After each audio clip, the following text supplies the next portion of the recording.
இறையேசுவில் பிரியமான சகோதர சகோதரிகளே, நமது ஆண்டவர் இயேசு கிறிஸ்துவனுடைய திருப்பெயரால் உங்களுக்கும் உங்கள் குடும்பத்தில் இருக்கிற அனைவருக்கும் அன்பும் சமாதானமும் மகிழ்ச்சியும் உண்டாவதாக. அன்பு மிக்கவர்களே, மத்திய கிழக்கு பகுதியில் போர் நிறுத்தப்பட தொடர்ந்து ஜெபிக்க உங்களை அன்போடு அழைக்கின்றேன். ஏனென்றால் அங்குதான் போர் நடக்கிறது என்று நம்ம நினைத்து கொண்டிருக்கிறோம். அந்த போரினுடைய பாதிப்புகள் இன்றைக்கு உலகம் முழுவதும் தெரிய வர ஆரம்பித்திருக்கிறது. காரணம், இந்தியாவில் பல இடங்களில் பெட்ரோலிய பொருட்கள் மற்றும் அதை சார்ந்த சமையல் எரிவாயு இவற்றிற்கெல்லாம் கொஞ்சம் தட்டுப்பாடு இருப்பதாக நம்ம அறிகிறோம். எங்கோ நடக்கிற அந்த போர் நமக்கு எந்த பாதிப்பும் தராது என்கிற சுயநலத்தோடு இல்லாமல் அங்கு போர் நிறுத்தப்பட வேண்டும், அங்கு மக்கள் பாதுகாக்கப்பட வேண்டும், மனித உரிமை அங்கு நிலைநாட்டப்பட வேண்டும். அதன் காரணமாக அந்த பகுதி முழுவதும் அமைதி திரும்ப வேண்டும் என்று இஸ்ரேல் மற்றும் அமெரிக்க மற்றும் ஈரான் நாட்டு தலைவர்கள் மனம் திரும்ப வேண்டும் என்று நாம் அவர்களுக்காக ஜெபிப்போம். மார்ச் மாதம் 13ஆம் தேதி அன்புமிக்கவர்களே, புனித யுப்ரேசியா என்பவருடைய நினைவு நாளை கொண்டாடுகிறோம். இந்த புனித யுப்ரேசியா என்பவர் ரோமை அரசாக இருந்த கான்ஸ்டான்டினோபிள் என்கிற அந்த ஒரு பகுதியில தான் இவர் பிறக்கிறார். பணக்கார அரச குடும்பத்தில் பிறக்கிறார். தந்தையை மிக இளைய வயதிலேயே இழந்து விடுகிறார்.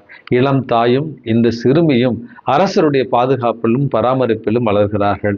அரசர் அந்த இளம் விதவை தாய்க்கு மறுமணத்தையும் அவளுடைய மகளுக்கு ஒரு திருமணத்தையும் செய்து வைக்க முடிவு செய்த நேரத்தில் தாயும் மகளும் அந்த கான்ஸ்டான்டினோபிள் என்று சொல்லப்படுகிற அந்த பகுதியிலிருந்து மறைமுகமாக தப்பித்து எகிப்து தேசத்திற்கு சென்று அங்கிருந்த ஒரு துறவு சபையில தஞ்சமடைகிறார்கள். அங்கு துறவிகளோடு வாழ பழகுகிறார் புனித யுப்ரேசியா. ஆன்மீகமிக்கவர்களே, அந்த துறவிகளுடைய ஆடை, அந்த துறவிகளுடைய வாழ்வியல் முறையை கண்டு தானும் ஒரு துறவியாக மாற வேண்டும் என்கிற ஆவலை தன்னுடைய தாயிடத்துல தெரிவிக்கிறார். முதலில் மறுப்பு தெரிவித்த தாய் மகளுடைய அந்த பேர் ஆர்வத்தை கண்டு மகளை துறவு சபையில சேர்வதற்கு அனுமதி கொடுக்கிறார். இந்த ஒரு சூழ்நிலையில தான் புனித யுப்ரேசியாவையும் அவருடைய தாயையும் இவர்களை பாதுகாத்த அரசர் மறுபடியும் அரசவைக்கு வர செய்து திருமணத்திற்கு ஏற்பாடு செய்கிறார். ஆனால் யுப்ரேசியாவுடைய மன உறுதியையும் துறவரத்தின் மீது அவருக்கு இருந்த நாட்டத்தையும் கண்டு அவர் யுப்ரேசியாவை துறவியாகவே வாழ அனுமதிக்கிறார். அன்புமிக்கவர்களே, துறவு மடத்துல தாட்சியோடும் எளிமையோடும் இறைபக்தியோடும் வாழ்ந்த யுப்ரேசியா அவர் வாழ்ந்த அந்த ஒரு காலகட்டத்தில் அவருடைய பரிந்துரை ஜெபங்களினால் பல்வேறு அதிசயங்களையும் அற்புதங்களையும் கடவுளுடைய திருக்கரங்களில் இருந்து மக்களுக்கு பெற்று தந்தார். புனிதமான ஒரு வாழ்வை வாழ்ந்தார். 5வது நூற்றாண்டினுடைய தொடக்கத்துல இறைவனடி சேர்ந்தார் என்று தான் புனித யுப்ரேசியா அவர்களுடைய வாழ்க்கை வரலாற்றில் நம்ம வாசிக்கிறோம்.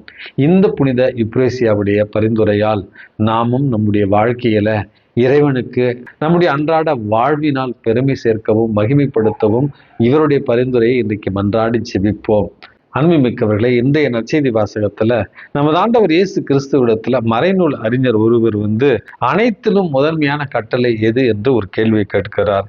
இயேசு ஷாமா இஸ்ராயேல் என்று சொல்லப்படுகிற இஸ்ராயேலை கேள், நம் ஆண்டவராகிய கடவுள் ஒருவரே ஆண்டவர். உன் முழு இதயத்தோடும் முழு உள்ளத்தோடும் முழு மனதோடும் முழு ஆற்றலோடும் உன் ஆண்டவராகிய கடவுளிடம் அன்பு கூறுவாயாக என்பது முதன்மையான ஒரு கட்டளை. உன் மீது நீ அன்பு கூறுவது போல உனக்கு அடுத்து இருப்பவர் மீதும் அன்பு கூறுவாயாக என்பது 2வது கட்டளை. இவற்றை விட மேலான கட்டளை வேறு எதுவும் இல்லை என்கிற இந்த தங்க விதியை அந்த மறைநூல் அறிஞரிடத்துல நமது ஆண்டவர் இயேசு கிறிஸ்து சொல்லுகிறார். தங்க விதி என்று சொல்லப்படுகிற இந்த ஒரு அன்பு கட்டளை என்பது இந்த மண்ணுலகில் உண்மையான வழிபாடு என்ன என்பதை நமக்கு தெளிவுபடுத்துகிறது.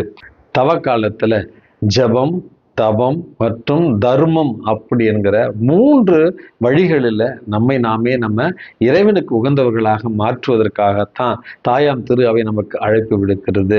அன்புமிக்கவர்களே, இந்த 3ஐயும் நம்ம இணைத்து பார்க்கிற நேரத்துல இறை வழிபாடு என்பது உண்மையான கடவுளை நேசித்தல் என்பது சக மனிதரையும் நேசிக்க வேண்டும் என்பதைத்தான் ஒரு தெளிவான செய்தியாக சொல்லுகிறது. யாரெல்லாம் ஆண்டவரிடத்துல அன்பு கூறுகிறோம் என்று சொல்லுகிறோமோ இது விண்ணை நோக்கிய நம்முடைய அந்த வளர்ச்சியை குறிக்கிறது. அன்புமிக்கவர்களே, அதே நேரத்துல யார் யாரெல்லாம் செங்குத்தாக இறைவனை நோக்கிய அந்த வளர்ச்சியில நாம் ஈடுபடுகிறோமோ அதே நேரத்துல நம்முடைய சகோதர சகோதரிகளிடத்திலும் அன்பு வைத்திருக்க வேண்டும். இதுதான் உண்மையான அன்பு. காணாத கடவுளை அன்பு செய்கிறேன் என்று சொல்லி கொண்டு காணுகிற நம்முடைய சகோதர சகோதரிகளை நம்ம அன்பு செய்யவில்லை என்றால் நாம் பொய்யர்கள் என்பதையும் விவிலியம் நமக்கு தெளிவுரை சொல்லுகிறது.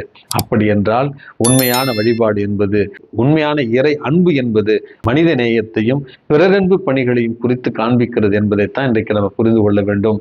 அன்னை தெரேசாவிடத்துல பணியை கற்றுக்கொள்ள வந்த வெளிநாட்டு பெண்மணி அன்னை தெரேசாவிடத்துல, என்னால் இந்த ஏழைகளை அன்பு செய்ய முடியவில்லை, என்னால் இந்த தொழுநோயாளர்களுக்கு பணி செய்ய முடியவில்லை, பணி செய்வதற்கு கடினமாக இருக்கிறது அப்படின்னு சொன்னாராம்.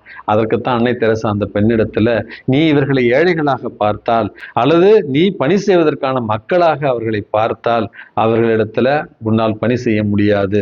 பார்க்கிற ஒவ்வொரு இடத்திலும் நீ இயேசுவை காண கற்றுக்கொள். நான் இயேசுவுக்காக பணி செய்கிறேன், நான் இயேசுவோடு பேசுகிறேன், இயேசுவுக்கு மருந்திடுகிறேன் அப்படி என்று காணுகிற ஒவ்வொருவருடைய முகத்திலும் நீ இயேசுவை காண முயற்சி செய்தால் நிச்சயமாக இந்த பணியை உன்னால் எளிதாக செய்ய முடியும் அப்படின்னு சொன்னாராம்.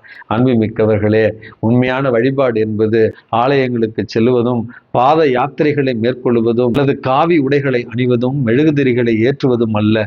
அதையும் தாண்டி உண்மையான வழிபாடு என்பது ஏழையருக்கு உதவுவது, இல்லாதவர்களுக்கு நம்மிடம் இருப்பதை பகிர்ந்து கொடுப்பது, கடைசியில ஏழையரின் முகத்தில் இறைவனுடைய திருமுக தரிசனத்தை பெறுவது என்பதை புரிந்து கொண்டு இந்த தவக்காலத்துல உண்மையான மனித நேய வழிபாட்டை மேற்கொள்வோம். எல்லாம் வல்ல இறைவன் தந்தை, மகன், தூய ஆவி உங்களையும் உங்கள் குடும்பத்தில் இருக்கிற அனைவரையும் நிறைவாக ஆசீர்வதித்து பாதுகாத்து வழி நடத்துவாராக. ஆமேன்.